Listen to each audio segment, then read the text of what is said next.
ओम नमः सिद्धेभ्य। ओम नमः सिद्धेभ्य। ओम नमः सिद्धेभ्य। ओम शुद्धात्मने नमः। नमो हरिहन्ताणम् नमो सिद्धाणं नमो आयर्याणं नमो उवज्जायाणं नमो लोये सवसाहुणम् सकल कर्मणोक्षयकरी पाम्या स्वयं स्वभाव सर्वज्ञानी परमात्मने नमो करे बहुभाव। इष्टोपदेश ग्रंथ एना पर આપણે જે ફ્રાઈડે ટુ ફ્રાઈડે ચર્ચા ચાલે છે એમાં 21 નંબરની ગાથા આપણે સ્વાધ્યાયમાં ગઈ વખતે શરૂ કરી હતી। પહેલા આગળની ગાથામાં 20 નંબરની ગાથામાં ધ્યાન કરવાનો ઉપદેશ આપ્યો હતો।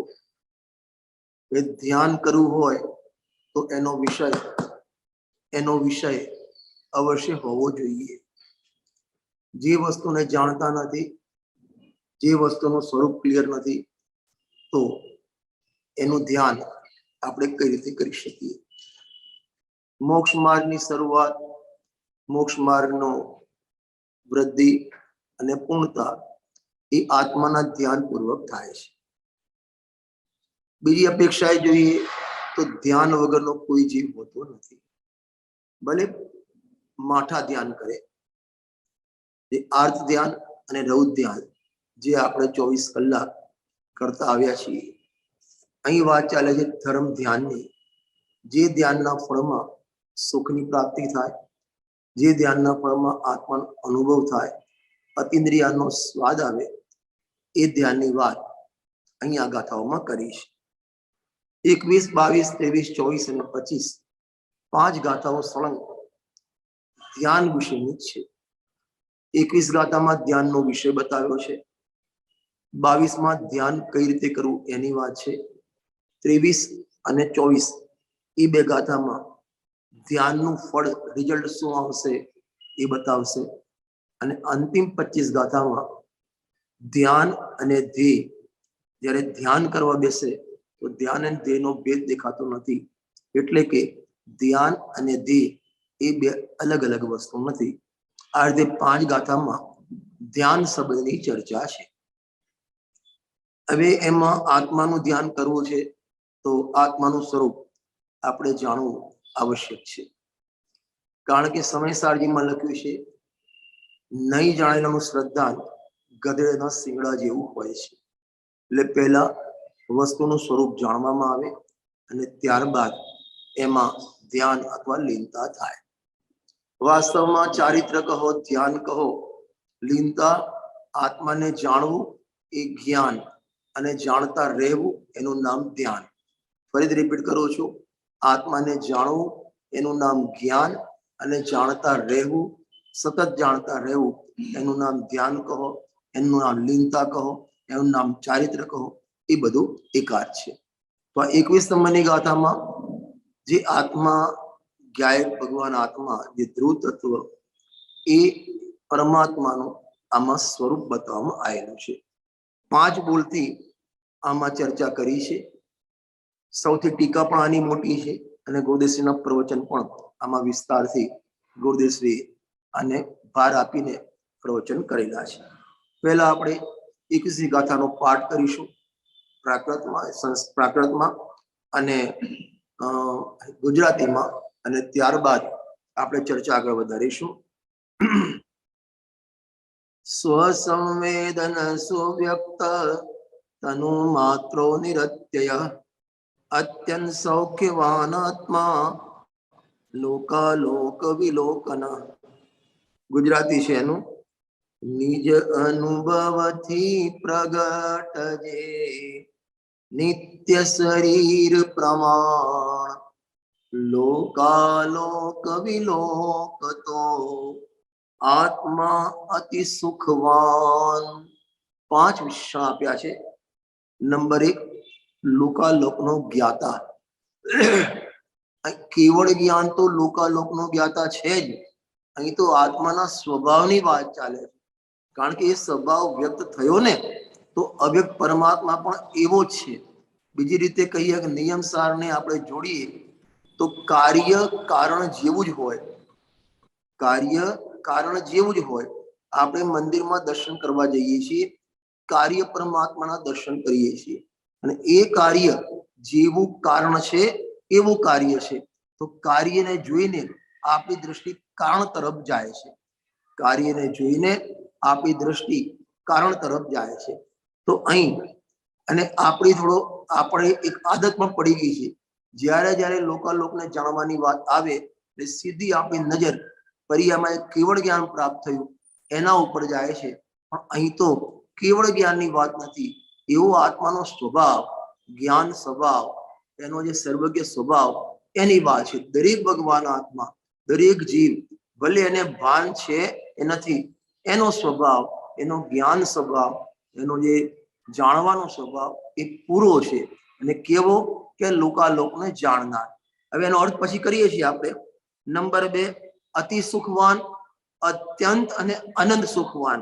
જે તમે શ્લોકાર્થ વાંચો ને, અન્વયાર્થ, તેમાં 2 શબ્દ જો, આત્મા લોક અને અલોકનો જ્ઞાતા, દ્રષ્ટા. પછી અત્યંત સૌખ્યવાન, અત્યંત અને અનંત 2 શબ્દ વાપર્યા છે. અત્યંત અને અનંત. પ્રવચન સારમાં જ્યાં કેવળી ભગવાનને સુખની વાત કરી તો ત્યાં ગાથા લખી, અત્યંત આત્મોત્પન્ન વિષયાતીત અનંતને વિચ્છેદહીન છે સુખ અહો શુદ્ધો ઉપયોગી જીવને. એટલે એવું અનંત સુખ, અત્યંત બાધા રહિત પરાધીનતા નહીં, સ્વાધીન એવું અત્યંત અને અનંત સુખ સ્વભાવી. 2, શરીર પ્રમાણ. વર્તમાનમાં જે શરીર પ્રાપ્ત થાય એ શરીર પ્રમાણ. જો આકાર, શરીરનો આકાર આત્માનો આકાર સેમ છે, પણ એ આકાર આત્માના પોતાથી છે, શરીરની પરાધીનતાથી આકાર નથી. નંબર 4, અવિનાશી એટલે નિત્ય. અને નંબર 5, સ્વસંવેદન દ્વારા વ્યક્ત થાય, સ્વાનુભૂત્યાથી ચકાસતે. આ 5 વિશેષણથી આત્માનું સ્વરૂપ દર્શાવ્યું છે. જો આમાં જે ગાથામાં બધા વિશેષણ આપ્યો છે એ સામે અન્ય મતીની જે માન્યતાઓ છે એના નિષેધ માટે પણ આ છે. કે તમે ટીકા વાંચશો તો અમુક લોકો એમ કે છે, જે સાંખ્ય મત છે, ટીકામાં જેઓ ટીકાની શરૂઆત, આત્મા કેવો છે કે લોક અલોકનો જ્ઞાતા દ્રષ્ટા, અર્થાત જીવાદી દ્રવ્યોથી વ્યાપ આકાશ અને લોક અને તેનાથી અન્ય અલોક, તે બંનેને વિશેષ રૂપથી અથવા અશેષ રૂપે કંઈ પણ બાકી રાખ્યા વગર પરિપૂર્ણ જે અવલોકે છે, દેખે છે, જાણે છે. હવે આમ કહીને આ જે વિશેષણ બતાવ્યું, લોકાલોકનો જ્ઞાતા, જાણનાર, એ વિશેષણ બતાવ્યું.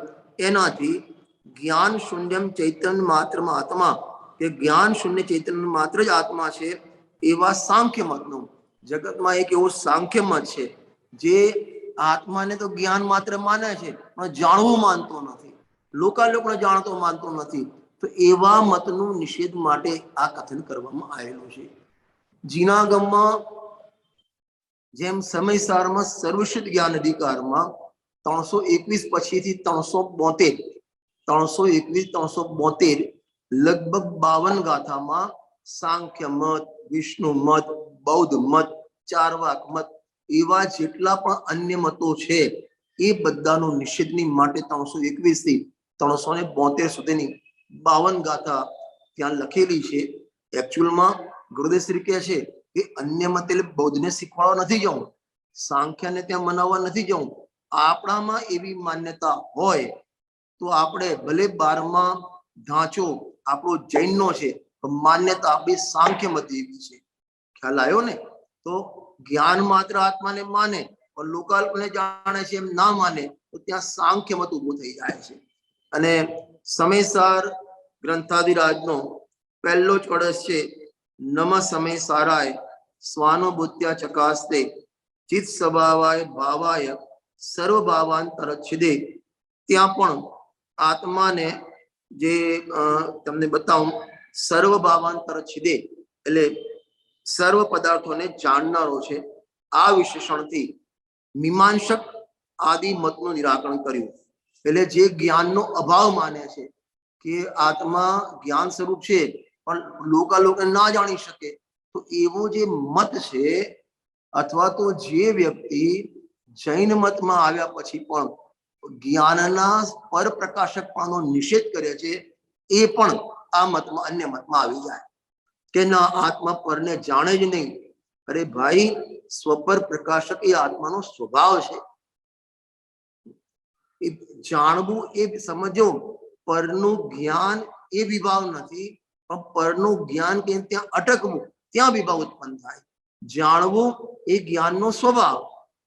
અરે પ્રવચન આમાં જ બધી ગાથાઓ લખેલી છે, શું કહેવાય, ઇષ્ટોપદેશના ટીકામાં, કે આપણે શું કહેવાય, પ્રવચન સારની ગાથાઓ આપી. જ્ઞાન કોને ન જાણે?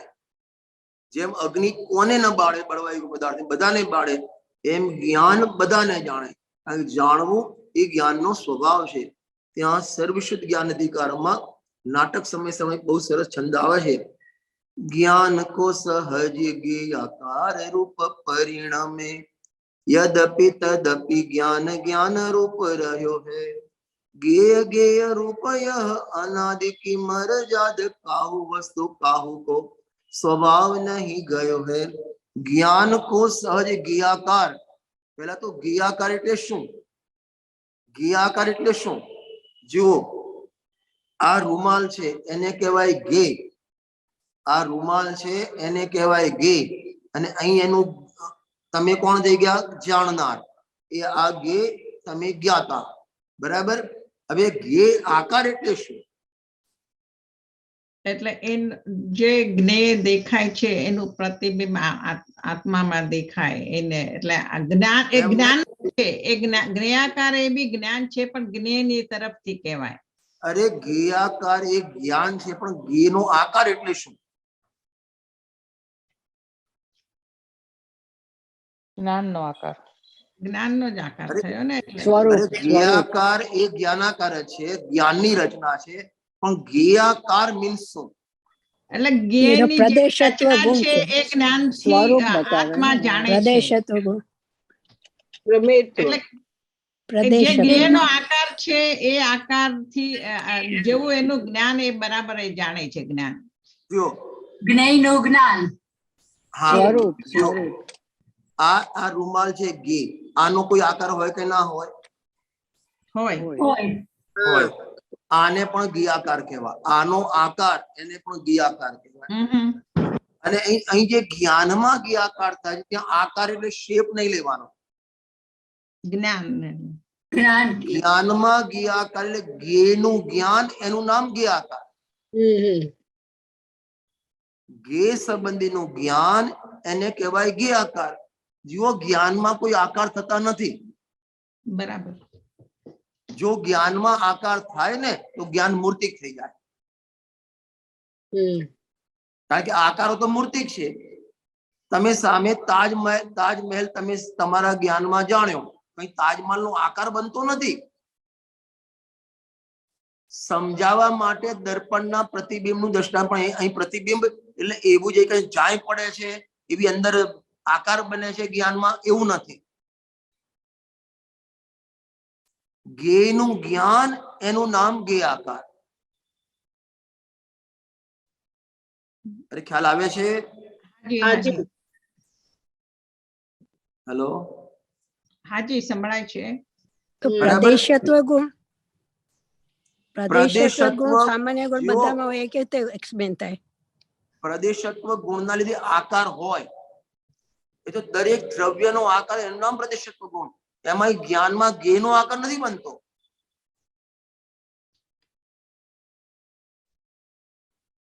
અને જો જ્ઞેયનો આકાર બને, આ રૂમાલ મૂર્તિક કે મૂર્તિક?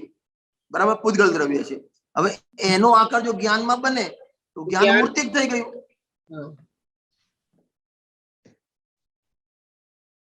તો જ્ઞેય તરફથી જ્ઞેયનું જ્ઞાન છે. જ્યાં જ્યાં જ્ઞાનમાં જ્ઞેયાકારની વાત આવે ત્યાં જ્ઞેયાકાર એટલે જ્ઞેય સંબંધીનું જ્ઞાન. આ અર્થ કરવાનો. જ્ઞેય સંબંધીનું જ્ઞાન એનું નામ જ્ઞેયાકાર. હવે એ જ્ઞેયના આકાર રૂપે એ જ્ઞેયને જાણવા રૂપે કોણ પરમ્યું? જ્ઞાન પરમ્યું. તો એ આકાર કોનો કહેવાય? જ્ઞાનનો. જ્ઞાનનું જ્ઞાન. હવે એ જ જ્ઞાનને જ્ઞાનનું જ્ઞાન કહો તો જ્ઞાનાકાર કહેવાય. એ જ જ્ઞાનને જ્ઞેયનું જ્ઞાન કહો તો જ્ઞેયાકાર કહેવાય.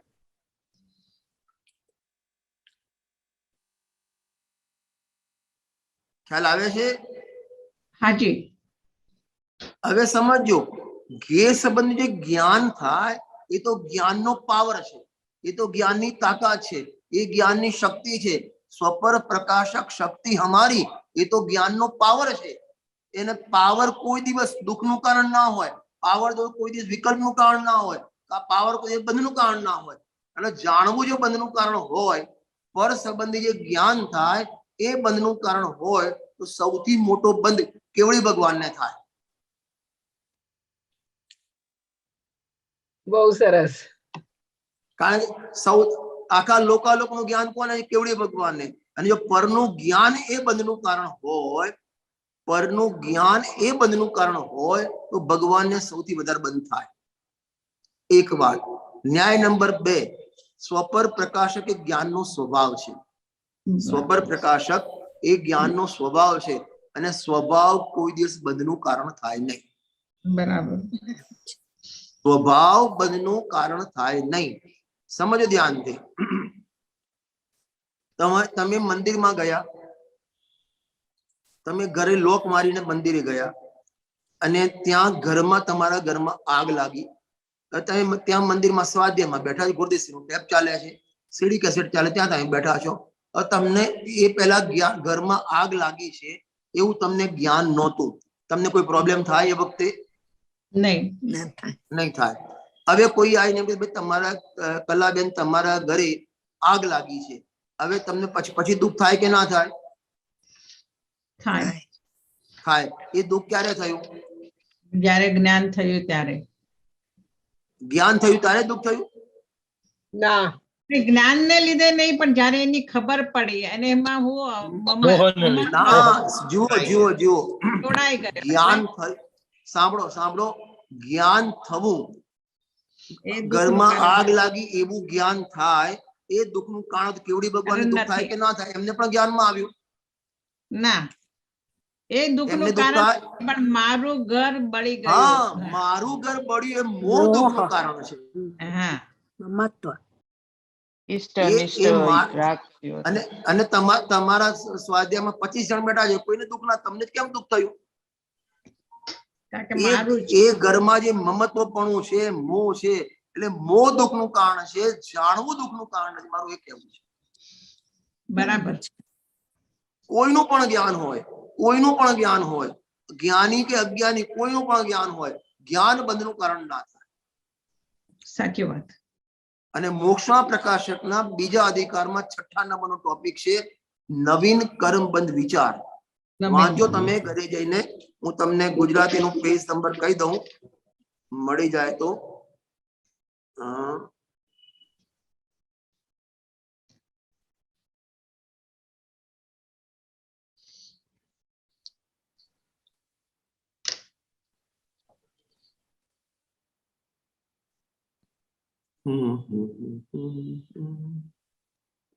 29 છે.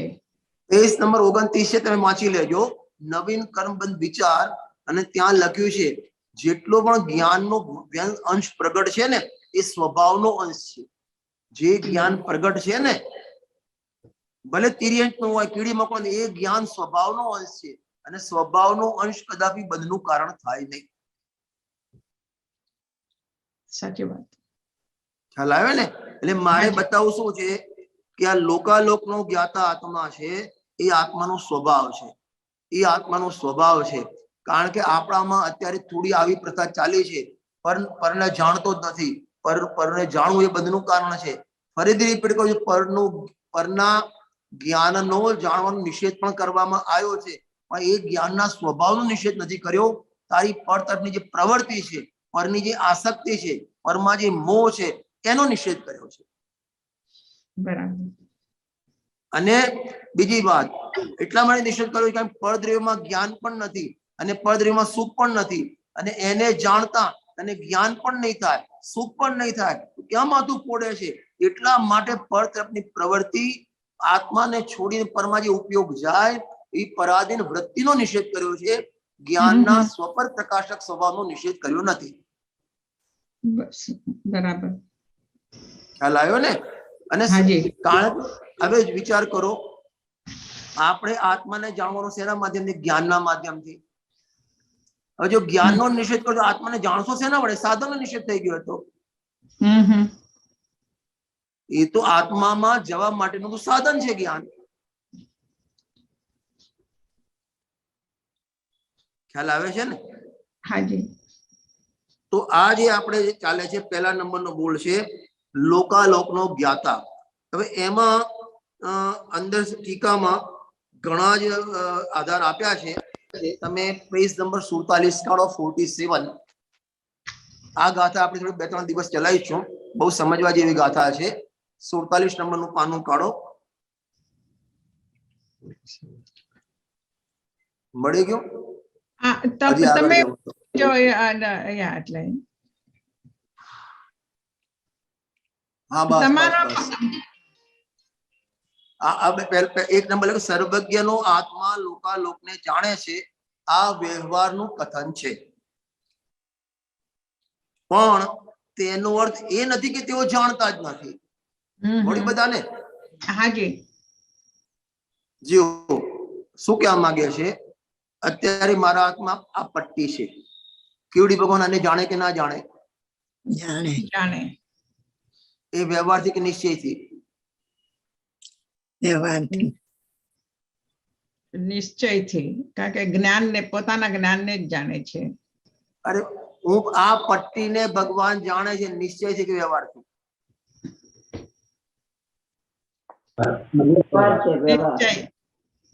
વ્યવહારથી જાણે છે, કારણ કે પરને જાણે છે. પરને જાણતા જ નથી. વ્યવહારથી જાણે આત્મા છે. તો જ્ઞાન ને જ જાણે છે. ભગવાન જાણે તે નિશ્ચય, હું જાણું તે વ્યવહાર.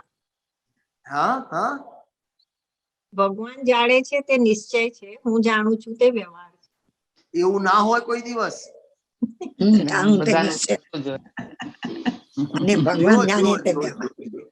જો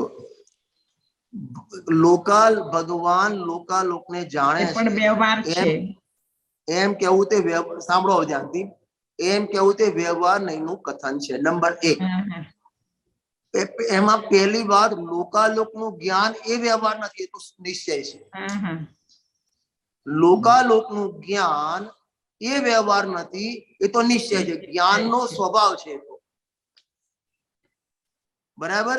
તો ભાઈ લોકાલોકનું જ્ઞાન કેવું, વ્યવહાર કેમ કીધું? તો કેવડી ભગવાનના જ્ઞાનને લોકાલોકના માધ્યમથી બતાવ્યું, માટે વ્યવહાર પર આશ્રિત. એક વાત. બીજી વાત, જેમ ભગવાન પોતાના આત્માને તન્મય થઈને જાણે છે, એમ લોકાલોકને તન્મય થઈને જાણતા નથી, માટે વ્યવહાર. બે વાત કરી. ફરીથી સિમ્પલ યાદ રાખવું હોય ને, જ્યાં જ્ઞાન તન્મય થાય, તન્મય થઈને જેને જાણે તે નિશ્ચય. બરાબર. તો જ્ઞાનમાં તન્મય રહે છે, જ્ઞાન જ્ઞાયકમાં તન્મય રહે છે, એટલે આત્માનું જાણવું તો જ્ઞાનનું જ્ઞાન, એનું નામ નિશ્ચય. અને લોકાલોકમાં તન્મય થતો નથી અને છતાં જાણે એમ કેવું, એનું નામ વ્યવહાર. બરાબર? એક વાત. બીજી વાત, લોકાલોકનું જે જાણવું થાય છે એ વ્યવહાર નથી, તો જ્ઞાનનો સ્વભાવ છે. પણ એનું નિરૂપણ તમે લોકાલોકના માધ્યમથી કર્યું, માટે વ્યવહાર નહીં કહેવામાં આવે છે. અને એ પણ સાંભળી લેજો, એ વ્યવહાર નહીં, ના લોકાલોકમાં લાગે, ના કેવળ જ્ઞાનમાં લાગે, આપણા જ્ઞાનમાં લાગે. બરાબર. કારણ કે નય શુદ્ધ જ્ઞાનનો અંશ છે. નહીં હોતા જ નથી. બરાબર? હવે સમજો ધ્યાનથી. હવે સમયસારની 11મી ગાથા આવે છે, વ્યવહાર અભૂતાર્થ છે. ખ્યાલ છે ને સમયસારની 11 નંબરની ગાથા? હાજી. વ્યવહાર નય અભૂતાર્થ દર્શી શુદ્ધ નય ભૂતાર્થ છે. વ્યવહારો બુદ્ધત્વ દેશનો સુધણો કે વ્યવહાર નય ભૂતાર્થ છે. સમજ ધ્યાનથી, ક્યાં હું લઈ જાઉં છું. વ્યવહાર નય અભૂતાર્થ છે એટલે વ્યવહાર નય જૂઠો છે, વ્યવહાર નય ખોટો છે. 3 શબ્દ ત્યાં વાપર્યા છે, બરાબર. હવે કેવડી ભગવાન લોકાલોકને જાણે એ વ્યવહાર, અને વ્યવહાર તો અભૂતાર્થ એટલે કેવડી ભગવાન લોકાલોકને જાણતા જ નથી. એમ નથી. એટલે એ રીતે અર્થ ન થાય. જો એ કેવું છે, સર્વજ્ઞનો આત્મા લોકાલોકને જાણે છે એ વ્યવહારનું કથન છે, પણ તેનો અર્થ એ નથી કે તેઓ જાણતા જ નથી. જાણવું એ સ્વભાવ અને પરિણામ માધ્યમે નિરૂપણ કરવું એ નામ વ્યવહાર. શું કહી દઉં, હું રિપીટ કરું છું. જાણવું એ સ્વભાવ, જાણવું એ નિશ્ચય, પણ એનું નિરૂપણ પરના માધ્યમથી કરવું, લોકાલોકના માધ્યમથી કરવું, ત્યાં પરાસિતો વ્યવહાર કહેવામાં આવે છે. બરાબર. તેઓ જાણે તો છે, જો લખ્યું તેઓ જાણે તો છે, પરંતુ પર પદાર્થની સાથે એકતા કરી એકમેક થઈ તન્મય થઈને જાણતા નથી. જો તેઓ એકતા કહીને જાણે તો અન્ય જીવોના રાગ દ્વેષના કરતા અને સુખ દુઃખના ભોગતા થાય, પણ તે કદી બનતું નથી.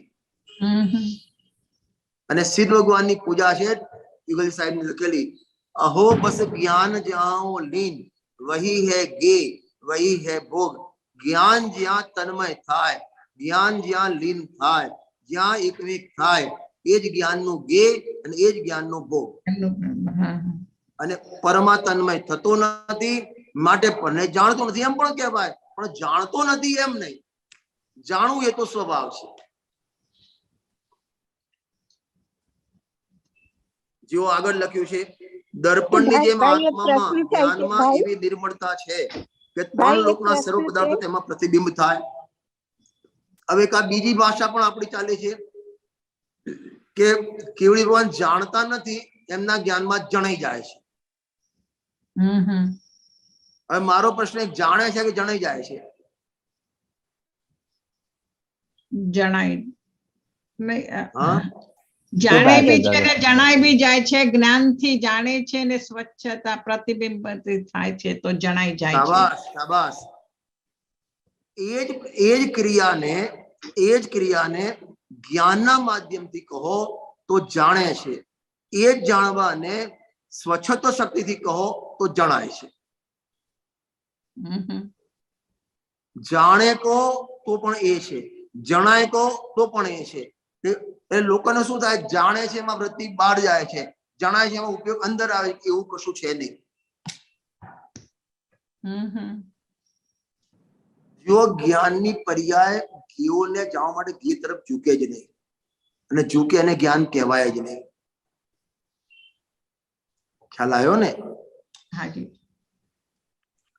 એટલે ઝલકન કહો, પ્રતિબિંબિત કહો, જણાય કહો, જાણે કહો, આ બધા એક અર્થ છે. બધા આ બધા અર્થ એક છે. જો તમને થોડું સરળ દ્રષ્ટાંત આપું, તમને ઉપાદાન નિમિત્તનો પાઠ થોડો યાદ હોય તો જે કાર્ય જે દ્રવ્યમાં થાય એને ઉપાદાન કહેવાય અને સંયોગને નિમિત્ત કહેવાય. જેમ બાઈએ રોટલી બનાવી તો રોટલી ઘઉંના લોટમાં થઈ તો એ ઉપાદાન થયું અને બાઈને નિમિત્ત કહેવાય. બરાબર છે? બરાબર. હવે એ જે રોટલી બની ને, એ રોટલી બની એને લોટની અપેક્ષા કહો તો લોટ છે ઉપાદાન, તો રોટલી થઈ ગઈ ઉપાદે. લોટને કહેવાય ઉપાદાન, દ્રવ્યને કહેવાય ઉપાદાન, તો કાર્ય જે થયું એને કહેવાય ઉપાદે. અને એ જ કાર્યને નિમિત્ત તરફથી કહો તો નૈમિત્તિક કહેવાય. એટલે રોટલી જે કાર્ય થયું એના 2 નામ પડે. બાય તરફથી કહો તો નૈમિત્તિક કહેવાય, લોટ તરફથી કહો તો ઉપાદેય કહેવાય. બરાબર. ખ્યાલ આવે છે? હાજી. જેમ સમ્યક દર્શનની પર્યાય થઈ તો આત્માના આશ્રય પ્રગટ થઈ તો આત્મા ઉપાદાન, તો એ સમ્યકની પર્યાયને ઉપાદેય કહેવાય. આત્મા તરફથી એ કાર્યને કહો તો ઉપાદેય કહેવાય. અને દેહ શાસ્ત્રનું નિમિત્ત અથવા કર્મનો ક્ષયોપશમ નિમિત્ત, તો એ તરફથી અને નિમિત્ત તરફથી નૈમિત્તિક કહેવાય. બરાબર છે. ખ્યાલ આવ્યો ને? જેમ હજી હાજી. અમને સરળ દ્રષ્ટાંત આપું કે બે સગા ભાઈ હોય, બે સગા ભાઈ હોય અને એ બંને ભાઈ સાથે કોઈ ઘરની બંને બહેનો પણ આવી છે. બે ભાઈ સાથે બીજા ઘરની બે બહેનો પણ આવી છે, દિરાણી જેઠાણી આવી ગયા, બરાબર. હવે બંનેને છોકરા ઉત્પન્ન થયા.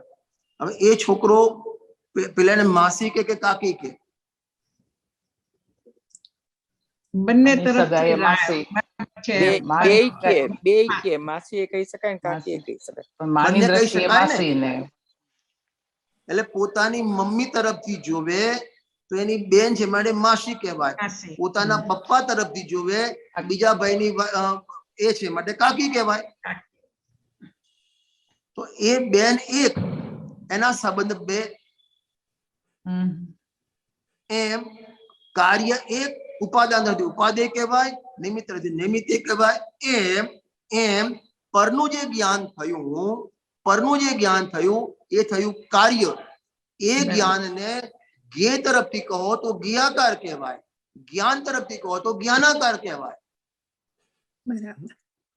એ જ જ્ઞાનને જ્ઞાન તરફથી કહો તો જાણે છે એમ કહેવાય. એ જ જ્ઞાનને સ્વચ્છંદ તરફથી કહો તો જણાય છે એમ કહેવાય, જણાય છે. ઝલકે છે એમ કહેવાય, પ્રતિબિંબ થાય છે એમ કહેવાય. કાર્ય એક, નામ અનેક.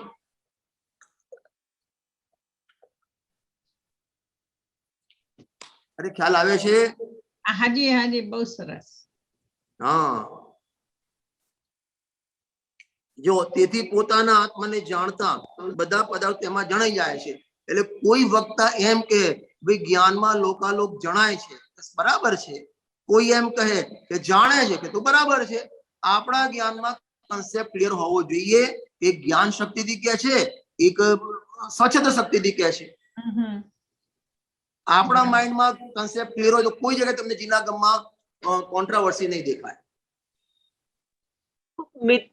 विपरीत जानता है ज्ञान, उसको किस तरह से यहाँ पे समझना है? मिथ्या ज्ञान। देखो देखो कुमति ज्ञान, मिथ्या ज्ञान को कुमति ज्ञान कहेंगे, कुमति कुशुद्ध ज्ञान। अभी इसमें 3 शब्द है, सुनना ध्यान से। गुजराती में बोलो चाल से? हाँ जी हाँ जी। ओके, 3 शब्द है कुमति ज्ञान।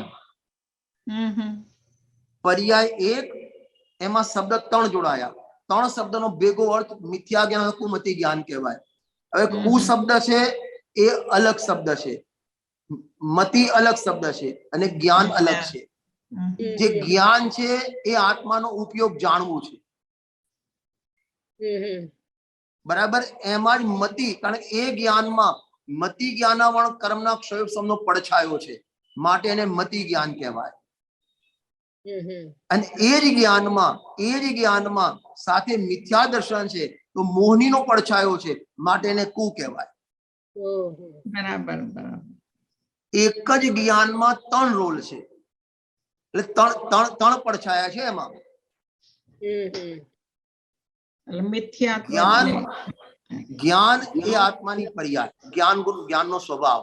મતિ એ મતિ જ્ઞાનાવરણ કર્મના ક્ષયોપશમનો પડછાયો, અને કુ એ મોહની કર્મનો પડછાયો, ત્યારે એક નામ પડ્યું કુમતિ જ્ઞાન અથવા મિથ્યા જ્ઞાન।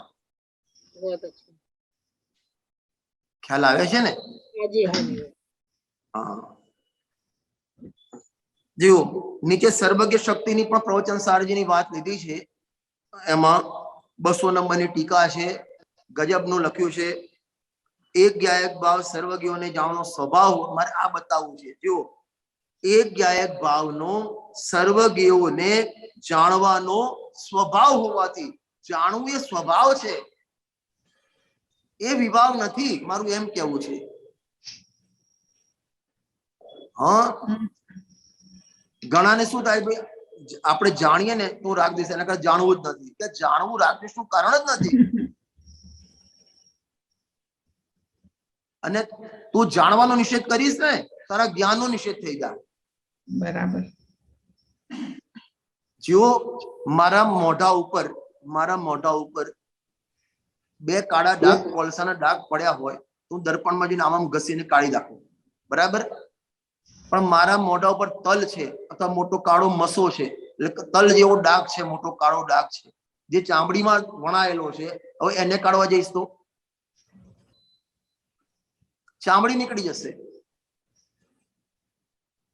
એમ જે ગિયાકારને ભૂસવા માંગે છે ને, પરનું જ્ઞાન ના કરવું, પરનું જ્ઞાન ના કરવું, પરનું જ્ઞાન ના કરવું, તો ગિયાકારને ભૂસવા માંગે છે, અને ગિયાકારને ભૂસે તો જ્ઞાન ભૂસાઈ જાય. બરાબર. ખ્યાલ આવ્યો ને? લખ્યું છે ને, એક જ્ઞાયક ભાવનો સર્વજ્ઞોને જાણવાનો સ્વભાવ હોવાથી, એ જાણવું સ્વભાવ છે, જાણવું કદાપી વિભાવ નથી.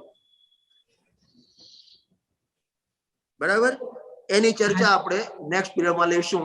સમય થઈ ગયો છે, બીજા પીરિયડમાં એની ચર્ચા આપણે આગળ લઈશું. જય જિનેન્દ્ર.